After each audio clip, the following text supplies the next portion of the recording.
Right now, without any warning, your skin can turn itself inside out. Tiny muscles you never chose to move will fire all at once, pulling thousands of hairs to attention, rippling across your arms, your neck, the back of your legs. You didn't decide to do it. You can't stop it. And most of the time, you have no idea why it happened at all. You call it goosebumps. Scientists call it piloerection. And the real reason it happens has almost nothing to do with being cold. Here's what's actually going on beneath your skin. Every single hair on your body sits inside a tiny follicle, and at the base of that follicle is a small muscle called the Arrector Pili.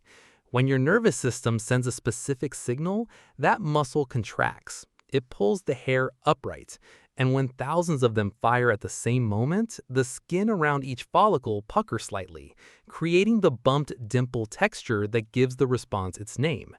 The whole thing takes less than a second, and it has been happening to creatures like you for over 100 million years. That age is the clue, because if you want to understand goosebumps, you have to go back far enough that your ancestors weren't human yet. Think about a cat. When a cat is threatened, its fur stands on end, doubling the apparent size of its body. Think about a porcupine, raising its quills when cornered. Think about a gorilla, whose hair rises along its shoulders and arms when it encounters a rival. This is the same reflex, the same muscles, the same nervous system command. The mechanism is so ancient and so preserved that you, a modern human sitting in a warm room, still run the exact same program that a prehistoric mammal ran when it needed to look bigger than it was. Researcher Carissa Lamar, studying the evolution of mammalian defense responses, found that piloerection is one of the most conserved physical reflexes across species. Conserved means evolution kept it. Across hundreds of millions of years of change, this reflex was useful enough to stay. The problem for you is that you lost most of your body hair somewhere along the way. Your fur is gone, so when the reflex fires, there is almost nothing there to raise. You get the muscular contraction, you get the puckered skin, but you don't get the visual effect the reflex was built to produce. You are running a bluff that no longer has any cards behind it. But here's the part that changes everything. Cold is only one trigger. Your body runs this ancient threat reflex in response to far more than temperature. Intense music can trigger it. A sudden memory can trigger it. Witnessing something that strikes you as profoundly beautiful or deeply meaningful can trigger it. Fear triggers it. So does awe. So does the sudden recognition of something that feels unexpectedly true. Why would your threat response fire when you hear a piece of music that moves you? Neuroscientist Jack Panksepp spent years studying emotional responses in mammals, and his work on what he called chills or musical frissons points to something remarkable. The same autonomic nervous system that governs your fight or flight response also governs your experience of sudden emotional intensity. When something overwhelms your system, whether it is a physical threat or an overwhelming rush of feeling, the same ancient pathway activates. Your body doesn't fully distinguish between the two. A leopard in the dark and the symphony reaching its crescendo can move through the same neural channel. Think about the last time you got goosebumps from music. Maybe it was a swelling string section. Maybe it was a voice hitting a note you weren't prepared for. Maybe it was a lyric that landed exactly right. Your skin responded before your mind had a chance to process what was happening. That response didn't come from your rational brain.